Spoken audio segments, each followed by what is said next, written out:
میرا نام کرن ہے اور میں ایک مڈل کلاس فیملی میں پیدا ہوئی تھی۔ ہم سب لوگ جوائنٹ فیملی میں رہتے تھے۔ گھر کافی چھوٹا تھا اور افراد زیادہ تھے۔ ہم 3-4 بہن بھائیوں کو ایک ہی کمرے میں سونا پڑتا تھا۔ گرمی کی شدت جب بڑھ جاتی تھی تب ایک ساتھ ایک چھوٹے سے کمرے میں سونا بہت زیادہ مشکل ہو جاتا تھا۔ کمرے میں ہمارے علاوہ میری کزن وغیرہ بھی سوتی تھیں۔ اتنے سارے لوگ ایک ہی کمرے میں جب سوتے تو بہت زیادہ مسئلہ ہوتا تھا۔ مجھے یہ سب پسند نہیں تھا کہ لڑکے اور ہم لڑکیاں ایک ہی کمرے میں سوئیں، لیکن ہمارے ہاں ان سب چیزوں پر دھیان ہی نہیں دیا جاتا تھا۔ میں ہر حال میں اللہ کا شکر ادا کرنے والوں میں سے تھی۔ ہر چیز کو ہنسی خوشی قبول کر لیتی تھی۔ مجھے پڑھائی کرنے کا بہت زیادہ شوق تھا، اس لیے میں ایک سرکاری اسکول سے تعلیم حاصل کر رہی تھی۔ سرکاری اسکول میں تعلیم حاصل کرنے کا اتنا زیادہ خرچہ نہیں ہوتا تھا، لیکن اس پر بھی اماں کو تکلیف ہوتی کہ تم وہاں کیوں پڑھ رہی ہو، ہمارے پاس اتنے پیسے نہیں ہیں۔ مگر ابا نے اماں سے کہا کہ اسے پڑھائی کرنے کا شوق ہے تو اسے پڑھنے دو، مت روکو۔ خیر یوں میری پڑھائی کا سلسلہ جاری رہا۔ کالج میں پہنچ کر بھی میں ہمیشہ بہت ہی ذہین طالب علم رہی۔ میرے سارے ٹیچرز مجھے بہت زیادہ پسند کرتے تھے۔ میرا ارادہ تھا کہ میں آگے بھی پڑھائی کروں اور ماسٹرز کر کے ایک اچھی نوکری حاصل کر لوں۔ خاندان میں میرے علاوہ کسی نے بھی پڑھائی پر دھیان نہیں دیا تھا۔ میں کالج کا خرچہ اٹھانے کے لیے گھر پر بچوں کو ٹیوشن پڑھاتی اور اسی سے اپنی فیس وغیرہ دیا کرتی تھی۔ مگر اماں کو یہ بات بھی پسند نہیں تھی، اس لیے انہوں نے میرے لیے رشتے ڈھونڈنا شروع کر دیے اور کہا کہ اب جلد سے جلد تمہاری شادی کر دینی چاہیے، باقی بہن بھائی بھی تمہارے ابھی شادی کی عمر کو پہنچنے والے ہیں۔ یوں رشتہ ڈھونڈتے ڈھونڈتے ہوئے ایک رشتہ انہیں پسند آیا۔ وہ تھوڑے پیسے والے لوگ تھے۔ اماں نے ان سے کافی پیسوں کی ڈیمانڈ کی اور کہا کہ ہم جہیز زیادہ نہیں دے سکتے ہیں، لہٰذا آپ کو لڑکی کے نام کچھ پیسے کرنے ہوں گے۔ وہ لوگ بہت لالچی اور بدتمیز دکھ رہے تھے۔ انہوں نے اماں سے کہا کہ ٹھیک ہے، ہم دے دیں گے، اور کچھ پیسے دے کر دوسرے معنوں میں مجھے خرید ہی لیا تھا۔ شادی کے بعد تو میری زندگی ہی ختم ہو کر رہ گئی تھی۔ شروع کے کچھ دنوں میں ہی مجھے اندازہ ہو گیا کہ یہ شادی نہیں بلکہ بہت بڑی مصیبت ہے، اور اس مصیبت سے نکلنے کا میرے پاس کوئی راستہ نہیں تھا۔ میرا شوہر میری ساس کا اکلوتا بیٹا تھا اور دونوں مل کر مجھ پر خوب راج چلاتے تھے۔ نہ جانے اماں نے کیا دیکھ کر میری شادی یہاں پر کر دی تھی۔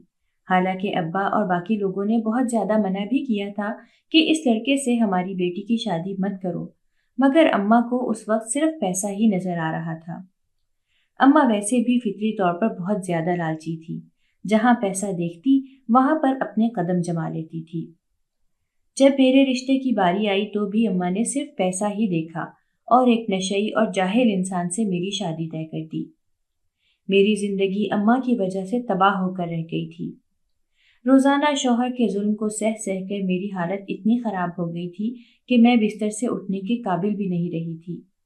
پھر بھی وہ چاہتا تھا کہ میں پورے گھر کا کام کاج کروں۔ میری ساس اپنے بیٹے کو بہت زیادہ بڑھاوا دیتی تھی اور کہتی تھی کہ اسے قابو میں رکھو، ورنہ یہ نہ ہو کہ یہ ہاتھ سے نکل جائے۔ میرا شوہر اپنی ماں کی باتیں سن کر مجھے خوب مارتا۔ مجھے اب دونوں سے نفرت ہونے لگ گئی تھی۔ ایک دن سوچا کہ شوہر سے طلاق لے کر گھر واپس چلی جاؤں۔ کچھ عرصے کے لیے ناراض ہو کر میکے بھی آ گئی، لیکن اماں نے مجھے خوب باتیں سنائی اور واپس بھیج دیا اور کہا کہ دوبارہ گھر میں قدم مت رکھنا، تمہاری شادی ہو گئی ہے، تمہارے شوہر نے اچھے خاصے پیسے دیے ہیں، اگر طلاق لے لو گی یا میکے آ کر بیٹھ جاؤ گی تو اسے یہ پیسے کہاں سے واپس کرو گی؟ اماں کی بات سن کر میں حیرت سے منہ کھول کر انہیں تکنے لگی۔ کیسی ماں تھی جو مجھے ایک جہنم میں دھکیل رہی تھی۔ ابا بھی بے بس ہو چکے تھے۔ اماں کے آگے ویسے بھی ان کی نہیں چلتی تھی، اس لیے مجبوراً مجھے اس پھندے کو اپنے گلے میں لگانا ہی پڑا۔ جب واپس آئی تو ساس نے میرا خوب مذاق اڑایا اور کہا، دیکھ لیا نا، تمہیں تو تمہاری ماں بھی رکھنے کو تیار نہیں ہے، تو ہم کیوں رکھیں گے؟ ہمارا احسان مانو کہ ہم نے تمہیں اپنے گھر میں رکھا ہوا ہے۔ اب خبردار جو تم نے دوبارہ بنا اجازت گھر سے باہر قدم نکالا۔ یہاں تمہاری حیثیت نوکرانی سے بھی بدتر ہے، اس لیے اپنی حیثیت پہچانو اور اپنی اوقات میں رہو۔ رات کو جب میرا شوہر واپس آیا تو اس نے بھی مجھے خوب ٹھڈے مارے اور کہا کہ ہو گیا شوق پورا واپس جانے کا، تیری ماں نے اتنے پیسے بٹورے ہم سے، تجھے طلاق تھوڑی لینے دے گی اور نہ ہی میکے میں رہنے دے گی۔ آج کے بعد تو یہاں سے باہر مت نکلنا، ورنہ تیرا بہت برا حشر ہوگا۔ کچھ دن گزرے تھے کہ میری ساس کو اس بات کی پرواہ ہونے لگی کہ میں اولاد کب پیدا کروں گی۔ وہ روزانہ مجھے کسی نہ کسی حکیم اور پیر فقیر کے پاس لے جاتی اور کہتی کہ میری بہو اب تک حاملہ نہیں ہو سکی ہے، کہیں بانجھ تو نہیں ہے۔ ہر کوئی کہتا کہ ابھی تو اس کی شادی کو صرف 3 ماہ ہوئے ہیں، تم کیسی عورت ہو، تھوڑا صبر کر لو۔ لیکن اس نے پورے خاندان اور محلے میں مشہور کر دیا کہ میری بہو اولاد پیدا نہیں کر سکتی ہے، اس لیے اپنے بیٹے کو بھڑکانے لگی کہ جا کر دوسری شادی کر کے لے آ، اس عورت سے تیرے نصیب میں کوئی اولاد نہیں ہونی۔ میرا شوہر اپنی ماں کی باتوں میں اتنا زیادہ آ جاتا تھا کہ فوراً سے ہاں کر دی اور جا کر کسی اور سے شادی کرنے کی تیاریاں شروع کر دی۔ مجھے کوئی فرق نہیں پڑتا تھا کہ وہ کسی سے بھی شادی کریں۔ ہاں، میں ایک بات سے ڈر رہی تھی کہ اگر کسی اور مظلوم لڑکی کو وہ اپنے گھر لے آیا تو اس کا بھی وہی حشر کرے گا جو میرا کرتا ہے۔ اس لیے بہتر ہے کہ آنے والی لڑکی کو میں اس کے ظلم سے بچاؤں۔ لیکن میں تو خود کو بھی نہیں بچا پا رہی تھی، تو اس کو کیسے بچاؤں گی؟ کسی طرح سے مجھے پتا چل گیا کہ وہ کہاں شادی کرنا چاہتا ہے۔ ایک دن میں چپکے سے گھر سے باہر نکلی اور اس لڑکی کے گھر پر پہنچ گئی۔ اس کی ماں کو سارا واقعہ کہہ سنایا اور کہا کہ میرا شوہر پہلے سے شادی شدہ ہے اور اس نے میرے ساتھ بھی بہت ہی برا سلوک کیا ہے، میں نہیں چاہتی کہ آپ کی بیٹی کے ساتھ بھی ایسا کرے۔ وہ عورت ڈر گئی، اس لیے اس نے رشتے سے انکار کر دیا، کیونکہ میرے شوہر اور ساس نے ادھر جھوٹ بولا تھا کہ میرے بیٹے کی پہلی شادی ہے اور وہ بہت ہی نیک اور سلجھا ہوا انسان ہے۔ جب اسے حقیقت پتہ چلی تو اس نے اپنی بیٹی کو آگ میں جھونکنے سے انکار کر دیا۔ ایک پل کو میں نے سوچا کہ کاش میری ماں بھی ایسی ہوتی، کم سے کم میرے لیے کھڑی ہو جاتی اور ایسے جہنم میں نہ جھونکتی۔ بہرحال جب ساس اور شوہر کو پتہ چلا کہ اس رشتے سے انکار کروانے کے پیچھے میرا ہاتھ ہے تو انہوں نے مجھے خوب مارا اور مجھ سے کہنے لگے کہ آئندہ تم نے گھر سے باہر قدم نکالا تو ٹانگیں توڑ دیں گے۔ اس دن کے بعد سے مجھے گھر میں ہی قید ہونا پڑ گیا۔ میں بس کھڑکی سے باہر جھانک کر دیکھ سکتی تھی، اتنی ہی آزادی حاصل تھی مجھے۔ میرا شوہر کچھ دنوں بعد ایک امیر اور نٹ کھٹ لڑکی سے شادی کر کے اسے گھر لے آیا، لیکن کچھ دن بعد اس کی زندگی بھی جہنم بنا دی۔ مگر وہ بڑے باپ کی بیٹی تھی، اس نے فوراً سے شوہر کے اوپر کیس کر دیا۔ یہ دیکھ کر ساس اور شوہر کی ہوا ہی نکل گئی۔ انہوں نے فوراً سے اس لڑکی اور اس کے گھر والوں سے معافی مانگی اور کہا کہ دوبارہ ایسا کبھی بھی نہیں ہوگا، بس غصے میں کر دیا تھا۔ انہوں نے اسے آخری موقع دیا۔ اس دن کے بعد سے میں نے دیکھا کہ وہ اپنی بیوی کا دمچلا بن کر پھرتا تھا۔ وہ جو اپنی ماں کی ہر بات مانتا تھا اور مجھ پر ظلم کرتا تھا، اب صرف اپنی بیوی کی بات سنتا تھا، اور میری ساس بھی اپنی بہو سے ڈر ڈر کر رہ رہی تھی۔ اس لڑکی نے کبھی بھی مجھے کچھ نہیں کہا تھا، نہ ہی وہ میری طرف دیکھتی تھی، نہ میری طرفداری کرتی تھی اور نہ ہی میرے خلاف جاتی تھی۔ وہ بس جیسا چل رہا ہے چلنے دیتی تھی۔ اسے مجھ سے کوئی بیر نہیں تھا اور مجھے بھی اس سے کوئی بیر نہیں تھا۔ میں پورا دن گھر کے سارے کام کاج کیا کرتی تھی، اپنی ساس اور شوہر کے لیے کھانا بناتی۔ میری سوتن مجھ سے اپنا کوئی بھی کام نہیں کرواتی تھی، بلکہ اس نے اپنے میکے سے ایک ملازمہ بلوائی ہوئی تھی اور وہی ملازمہ اس کے سارے کام کاج کیا کرتی تھی۔ ہر دوسرے تیسرے دن میرے شوہر کی اپنی دوسری بیوی سے لڑائی ہو جاتی۔ وہ اسے منانے کی کوشش کرتا، لیکن وہ منہ پھلا کر اپنے میکے چلی جاتی، اور پھر بعد میں اس کے ابا میرے شوہر کو خوب باتیں سناتے کہ تم نے میری بیٹی کو ناراض کیوں کیا ہے۔ میری ساس اور میرا شوہر دونوں ان کے سامنے بہت ہی فرما بردار بن جاتے تھے اور مجھ مظلوم پر ہی ظلم ڈالتے تھے۔ میں کمزور تھی اور میرے گھر والے بھی میرا ساتھ نہیں دیتے تھے، اسی بات کا تو وہ لوگ فائدہ اٹھاتے تھے۔ میں اپنے سسرال کی کوئی بھی بات گھر پر نہیں بتاتی تھی، ویسے بھی گھر والوں سے میرا رابطہ بہت ہی کم ہوتا تھا۔ تھوڑا عرصہ گزرا تو میرے شوہر کی نوکری دوسرے شہر میں لگ گئی۔ اب ہم سب لوگ وہ شہر چھوڑ کر ایک دوسرے شہر میں آ کر شفٹ ہو گئے۔ گھر والوں سے جو تھوڑا بہت رابطہ تھا وہ بھی مکمل طور پر ختم ہو گیا۔ جاتے ہوئے بھی اماں ابا سے ملنے کے لیے میری ساس اور شوہر نے مجھے اجازت نہیں دی۔ مجھے یہ بات بہت بری لگی، لیکن میں کچھ نہیں کہہ سکتی تھی۔ جب سے اس گھر میں آئی تھی میری زندگی مزید اجیرن ہو کر رہ گئی تھی۔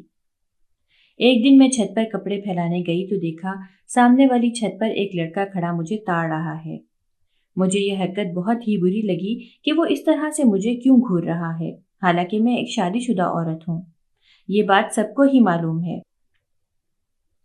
میں نے اسے نظر انداز کیا اور نیچے آ گئی۔ اپنے شوہر کو تو بتا نہیں سکتی تھی، وہ الٹا مجھ پر ہی الزام لگا دیتا، اس لیے خاموشی سے پورا دن کام کاج میں مگن رہی۔ پھر جب بھی میں چھت پر کپڑے پھیلانے جاتی یا صفائی کرنے جاتی تو ہمیشہ محسوس ہوتا کہ جیسے کوئی مجھے گھور رہا ہے۔ ایک کونے کھدرے میں کھڑا وہ مجھے دیکھ رہا ہوتا تھا۔ اور ایک دن تو حد ہو گئی، اس نے ایک پتھر بھی ہمارے گھر پر پھینکا۔ مجھے بہت برا لگا۔ پھر روزانہ یہی ہونے لگا۔ وہ روزانہ کسی نہ کسی طرح سے مجھے چھیڑنے کی کوشش کیا کرتا تھا۔ میں اتنا تنگ آ چکی تھی کہ دل کیا کہ جا کر اسے 2 تھپڑ لگاؤں، مگر ایسا کرنے کا صرف میں سوچ سکتی تھی۔ مجھ میں اتنی ہمت نہیں تھی کہ میں حقیقت میں ایسا کچھ کروں۔ پھر ایک دن تو حد ہو گئی تھی۔ رات کے وقت اچانک سے کوئی ہماری چھت کود کر ہمارے گھر میں داخل ہو گیا اور کمروں میں ادھر ادھر تانکا جھانکی کرنے لگا۔ ہم پریشان ہو گئے کہ رات کے اس پہر کون ہے۔ میں بھی ڈر کر اسٹور روم میں بیٹھی ہوئی تھی، کیونکہ مجھے تو رہنے کے لیے اسٹور روم ہی دیا گیا تھا۔ یہاں گرمی میں اتنی مشکل سے میں رہتی تھی۔ میری ساس اور شوہر شاید اس وقت جاگ رہے تھے۔ انہوں نے دیکھا کہ گھر میں کوئی آیا ہے تو فوراً سے گھر کی لائٹیں وغیرہ آن کر دیں اور کہنے لگے کہ تم کون ہو؟ میں بھی اٹھ کر باہر آ گئی۔ دیکھا تو سامنے ہی وہی لڑکا کھڑا تھا۔ ان دنوں میری سوتن اپنے میکے گئی ہوئی تھی۔ مجھے بہت ڈر لگ رہا تھا۔ وہ لڑکا کچھ بھی کہہ سکتا تھا اور میں پھنس جاتی۔ اپنے شوہر اور ساس سے مجھے اس بات کی ہرگز بھی امید نہیں تھی کہ وہ میرا ساتھ دیں گے یا پھر مجھے سمجھنے کی کوشش کریں گے، اس لیے میں ایک کونے میں کھڑی خوف سے کانپ رہی تھی۔ ابھی تک ساس اور شوہر نے میری طرف دیکھا نہیں تھا۔ وہ اس لڑکے سے پوچھ رہے تھے کہ تم یہاں کیا کر رہے ہو؟ ان کی آواز خاصی اونچی تھی، یوں لگتا تھا جیسے مجھے سنانا چاہتے ہیں۔ اس لڑکے نے کہا کہ میں تو یہاں پر رہنے والی لڑکی سے ملنے آیا ہوں، وہی جو آپ کی بہو ہے۔ وہ روزانہ مجھ سے ملتی ہے اور مجھ سے آج بھی اس نے ملنے کا وعدہ کیا تھا۔ کب سے چھت پر کھڑے ہو کر اس کا انتظار کر رہا ہوں لیکن وہ نہیں آئی، تو اس لیے میں نیچے آ گیا کہ کہیں وہ مجھے بلا کر بھول تو نہیں گئی۔ میرے شوہر غصے میں کہنے لگا کہ وہ میری بیوی ہے، تمہیں کیوں بلائے گی؟ جس پر وہ لڑکا آگے سے ہنستے ہوئے کہنے لگا، ارے آپ اس کے شوہر ہو، لیکن وہ آپ کو بالکل بھی پسند نہیں کرتی ہے۔ اتنے عرصے سے اس کا چکر میرے ساتھ چل رہا ہے۔ حیرت ہے آپ کو یہ بات پتہ کیوں نہیں چلی کہ آپ کی بیوی آپ کو نہیں کسی اور کو پسند کرتی ہے۔ میری ساس اور شوہر نے مل کر چلانا شروع کر دیا اور زور زور سے مجھے آواز دینا شروع کر دی۔ میں وہیں کھڑی تھی، کانپتی ہوئی ان کے سامنے آ گئی۔ شوہر نے مجھ سے کہا کہ تمہارا اس سے کیا رشتہ ہے؟ کیا تم اسے جانتی ہو؟ میں نے نفی میں سر ہلایا۔ مجھ سے بولا بھی نہیں جا رہا تھا۔ میری ساس اور میرے شوہر دونوں نے اٹھ کر مجھے 2 تھپڑ مارے اور کہا کہ اگر تم اسے جانتی نہیں ہو تو یہ یہاں کیا کرنے آیا ہے؟ میں نے انہیں بتایا کہ میں اس لڑکے کو نہیں جانتی، بس یہ چھت پر مجھے تنگ کرتا تھا، ڈر کے مارے کسی کو بتایا نہیں، مجھے نہیں پتا تھا کہ یہ گھر تک آ جائے گا۔ میرے شوہر اور ساس نے میری کسی بھی بات کا یقین نہیں کیا اور مارتے مارتے گھر سے باہر نکل گئے۔ سڑک پر لا کر مجھے پھینکا اور زور زور سے پیٹنا شروع کر دیا۔ محلے والے بھی شور سن کر وہاں جمع ہو گئے۔ ساس نے چلا چلا کر کہا، دیکھو یہ کتنی بے غیرت عورت ہے، یہ سب کے سامنے اپنے شوہر کو دھوکہ دے کر عشق معاشقہ چلا رہی ہے۔ سب محلے والے مزے سے مجھے پٹتے ہوئے دیکھ رہے تھے۔ میرا اللہ گواہ تھا کہ میں نے ایسا کچھ بھی نہیں کیا تھا جیسا الزام میری ساس مجھ پر لگا رہی تھی۔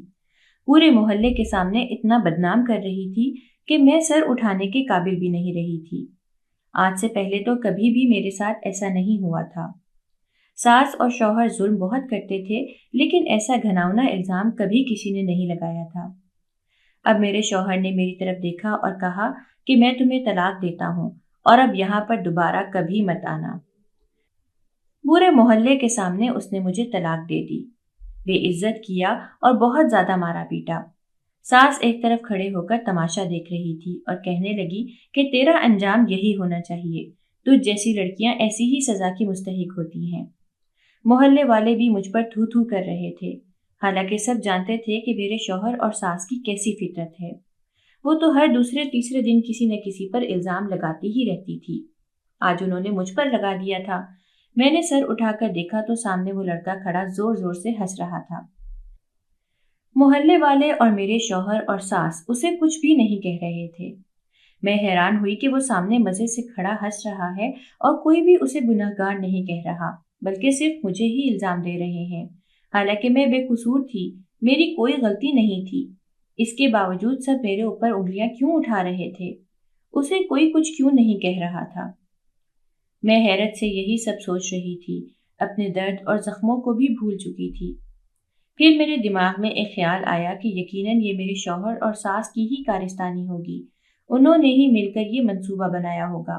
انہیں مجھ سے کسی بھی طرح سے چھٹکارا چاہیے تھا اور انہیں مجھے بدنام کرنے میں بہت زیادہ مزہ بھی آتا تھا، اسی لیے یہ راستہ اپنایا۔ اب اتنی رات کو میں یہاں سے کہاں جاتی؟ اپنے میکے جانے کا تو سوال ہی پیدا نہیں ہوتا تھا۔ وہ تو دوسرے شہر میں تھا اور اس شہر میں کسی کو بھی نہیں جانتی تھی، نہ ہی میرا کوئی رشتہ دار اور کوئی دوست یہاں رہتے تھے۔ محلے والوں نے جب تماشا دیکھ لیا اور آنکھیں سینک لی تو اپنے اپنے گھروں میں چلے گئے۔ میری ساس اور شوہر بھی مجھے مار مار کر تھک گئے تو اندر چلے گئے اور اندر سے جا کر دروازہ بند کر دیا تاکہ میں گھر کے اندر داخل نہ ہو سکوں۔ میں روٹی پیٹتی وہیں پر بیٹھی تھی۔ سب لوگ چلے گئے لیکن وہ لڑکا ابھی بھی دانت نکوستے ہوئے وہیں کھڑا ہوا تھا۔ میرے قریب آیا، کہنے لگا کہ دیکھو، میں ایسا نہیں چاہتا تھا کہ تمہارے ساتھ یہ سب ہو، مگر مجھے اس کے اچھے خاصے پیسے دیے گئے تھے اور میں اس کام کے لیے راضی ہو گیا۔ یہ سب تمہاری ساس نے کروایا ہے اور تمہارا شوہر تو ہے ہی آنکھوں کا اندھا، اس کی ماں اسے جو کہتی ہے وہ اس پر آنکھیں بند کر کے یقین کر لیتا ہے۔ اب بھی تمہاری ساس نے تمہارے اوپر الزام لگایا حالانکہ تم بالکل بے قصور تھی، اور دیکھو تمہارے شوہر نے کیسے تمہیں طلاق دے کر گھر سے باہر بھی نکال دیا ہے۔ اب بتاؤ تم کہاں جاؤ گی؟ مجھے سخت غصہ آیا۔ میں نے کہا تم بھی میرے اوپر ہنس ہی رہے تھے، تم نے ایک بار بھی یہ نہیں کہا کہ میری غلطی نہیں ہے، چاہتے تو سب کے سامنے حقیقت واضح کر سکتے تھے، لیکن پیسوں کے لالچ میں تم نے میری پوری زندگی تباہ و برباد کر دی ہے۔ اللہ تمہیں اور تمہارے ساتھ ملے ہوئے دوسرے لوگوں کو سب کو بہت ہی بری سزا دے گا، یہ میری بد دعا ہے تم لوگوں کے لیے۔ آج زندگی میں پہلی بار میرے لبوں سے بد دعا نکلی تھی، حالانکہ میں کبھی بھی ایسا نہیں کرتی تھی، لیکن حالات تو مجھے اس رخ پر لے آئے تھے کہ میرے اندر برداشت بالکل ختم ہو گئی تھی۔ آخر میں کب تک برداشت کرتی رہتی؟ اب میرے اندر حد سے زیادہ غصہ ابل رہا تھا۔ میں تیزی سے اس کی طرف بڑھی اور اس کی گردن پکڑ لی۔ مجھ جیسی معصوم اور دبی دبی لڑکی کو اس طرح سے زخمی شیرنی کے روپ میں دیکھ کر وہ فوراً سے گھبرا گیا اور کہنے لگا میرا گلا چھوڑ دو، میں مر جاؤں گا۔ میں نے اس سے کہا کہ میں تمہاری گردن ہرگز نہیں چھوڑوں گی، تم نے میرے ساتھ ایسا کیوں کیا؟ تمہارے گھر میں ماں بہنیں نہیں ہیں کیا؟ شرم نہیں آئی تمہیں یہ سب کرتے ہوئے؟ اور یہاں کھڑے ہو کر ہنس رہے تھے اور اب اوپر سے میرے ساتھ ہمدردی کر رہے ہو؟ نکل جاؤ یہاں سے، تم سب کے سب ایک ہی جیسے ہو۔ مجھے اس طرح غصے میں دیکھ کر وہ تیزی سے وہاں سے بھاگ گیا۔ میں نے ادھر ادھر نگاہ کی، رات کا اندھیرا پوری گلی میں چھایا ہوا تھا اور ہر طرف سناٹا تھا۔ میں تنے تنہا بے گھر اس گلی میں بیٹھی ہوئی تھی۔ آخر میں کہاں جاتی؟ کوئی جائے پناہ نہیں تھی میرے پاس۔ پھر مجھے خیال آیا کہ کیوں نہ میں کسی دارالامان وغیرہ میں چلی جاؤں، لیکن وہاں کا راستہ مجھے نہیں پتا تھا۔ اس شہر میں ہم نئے نئے آئے تھے، اس لیے مجھے کسی بھی جگہ کا نہیں معلوم تھا۔ یہاں پر دارالامان کہاں تھا کیسے پتا چلے گا؟ پھر سوچا کہ چلو میں یہاں سے بس اسٹاپ چلی جاتی ہوں، ہو سکتا ہے کہ وہاں سے کوئی بس مجھے دارالامان کی طرف چھوڑ دے، لیکن پیسے اتنے نہیں تھے کہ میں بس کا کرایہ دے سکوں، میرے پاس تو 1 روپیہ بھی نہیں تھا، آخر کوئی مجھے مفت میں کیوں چھوڑے گا؟ لیکن پھر بھی کسی امید پر میں بس اسٹاپ کی طرف چلی آئی۔ اتنا اندازہ تھا کہ بس اسٹاپ کس طرف ہے، کیونکہ جب ہم اس شہر میں آئے تھے تو بس اسٹاپ سے ہی یہاں تک پہنچے تھے، اس لیے مجھے اپنے گھر سے بس اسٹاپ تک کا راستہ اچھی طرح سے یاد تھا۔ ویسے بھی میری یادداشت بہت ہی بہترین تھی، اسکول میں بھی میں سب سے ذہین لڑکی ہوا کرتی تھی، مگر قسمت نے مجھے کہاں پر لا کر چھوڑ دیا تھا۔ خود پر افسوس ہو رہا تھا، آج سے پہلے اپنے لیے آواز کیوں نہ اٹھائی۔ آج جیسے اس لڑکے کی گردن میں نے پکڑ لی تھی، ایسے اپنی ساس اور شوہر کے سامنے اپنے حق کے لیے آواز اٹھا سکتی تھی، اپنی ماں کے فیصلے سے بھی انکار کر سکتی تھی، لیکن اس وقت مجھ میں ہمت نہیں ہوئی۔ لوگ کہتے ہیں کہ فرما برداری کرنی چاہیے، جب میں نے ظلم کی چکی میں پسنا شروع کر دیا تو سب کا کہنا تھا کہ کتنی فرمانبردار ہے، ماں کے کہنے پر ایسی جگہ بھی شادی کر لی۔ یہ فرمانبرداری نہیں ہوتی ہے بلکہ خود پر ظلم کرنا ہوتا ہے۔ ضروری نہیں ہوتا کہ ماں باپ کا ہر فیصلہ صحیح ہی ہو۔ اگر وہ غلط فیصلہ کرتے ہیں تو اتنی ہمت ہونی چاہیے کہ اس فیصلے کو بدل دو۔ یہ سب چیزیں مجھے آج ہی سمجھ میں آ رہی تھیں، کیونکہ ماں باپ بھی انسان ہی ہوتے ہیں، اور میری ماں نے تو لالچ میں شادی کی تھی۔ میں جانتی ہوں کہ فرمانبرداری کیا ہوتی ہے اور خود پر ظلم کرنا کیا ہوتا ہے، مگر ہمارے معاشرے میں خود پر ظلم کرنا ہی فرمانبرداری کہلاتی ہے۔ اگر کوئی اپنے حق کے لیے آواز اٹھائے تو اسے نافرمان کہہ کر معاشرہ بہت سے الزامات لگا دیتا ہے اور اس شخص کو معاشرے میں قبول ہی نہیں کیا جاتا۔ میں بھی ایسی ہی ذلت کا شکار ہو رہی تھی۔ فرمانبرداری کر لینے کے بعد بھی مجھے کیا ملا سوائے دھتکار کے؟ کچھ بھی نہیں، اور آج میں یوں بے بس سڑک پر بیٹھی ہوئی تھی۔ چلتے چلتے میں بس اسٹاپ پر آ گئی۔ دیکھا تو بس اسٹاپ پر چاروں طرف اندھیرا ہی اندھیرا پھیلا ہوا تھا، وہاں کوئی بھی نہیں تھا۔ ویسے بھی رات کے اس پہر وہاں کس نے ہونا تھا؟ مجھے آس پاس کہیں پر بھی بس وغیرہ کھڑی نظر نہیں آ رہی تھی۔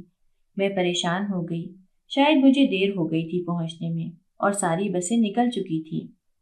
اب مجھے کتنی دیر بیٹھ کر دوسری بس کا انتظار کرنا ہوگا، مجھے اس کا کوئی بھی اندازہ نہیں تھا۔ پہلی بار گھر سے اس طرح تنہا نکلی تھی۔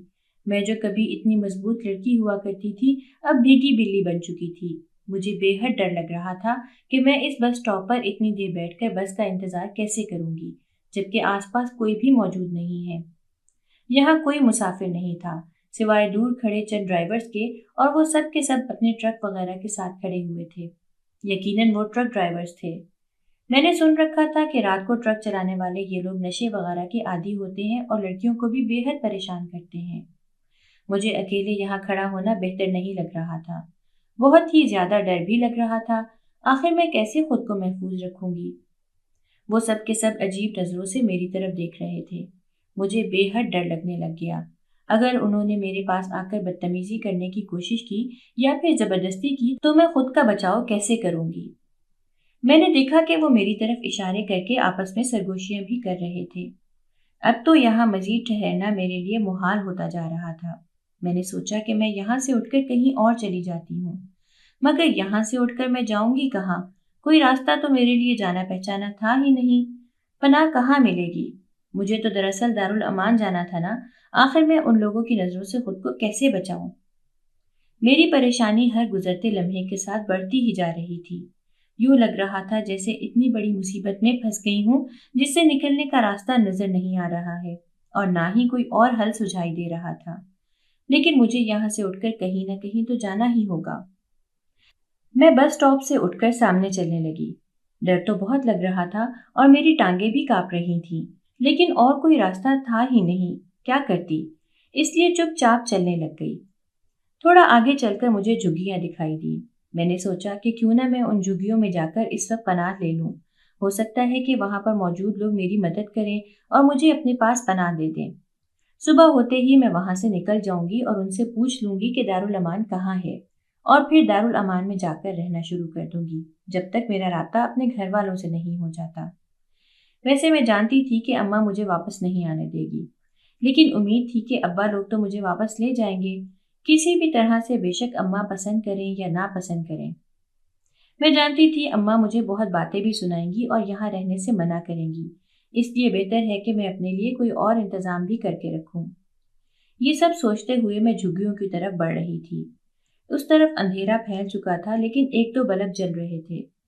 پتہ نہیں یہاں کیسے لوگ رہتے ہوں گے، مجھے پسند بھی کریں گے یا نہیں۔ آج سے پہلے تو کبھی جھگیوں والوں سے میرا پالا نہیں پڑا تھا۔ میں وہیں پر کھڑی ادھر ادھر دیکھ رہی تھی، جھگیوں کے بالکل قریب پہنچ ہی چکی تھی۔ سمجھ نہیں آ رہا تھا یہاں پر کسی کو کیسے مخاطب کروں اور بات کیسے کروں، اس لیے میں الجھن میں ہی وہاں کھڑی تھی۔ تبھی ایک عورت کی نگاہ مجھ پر پڑی۔ اس نے مجھ سے کہا، بیٹی ادھر آؤ، کیا ہوا ہے؟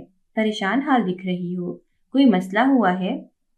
اس کے مخاطب کرنے پر وہاں موجود باقی لوگ بھی میری طرف ہی دیکھنے لگ گئے۔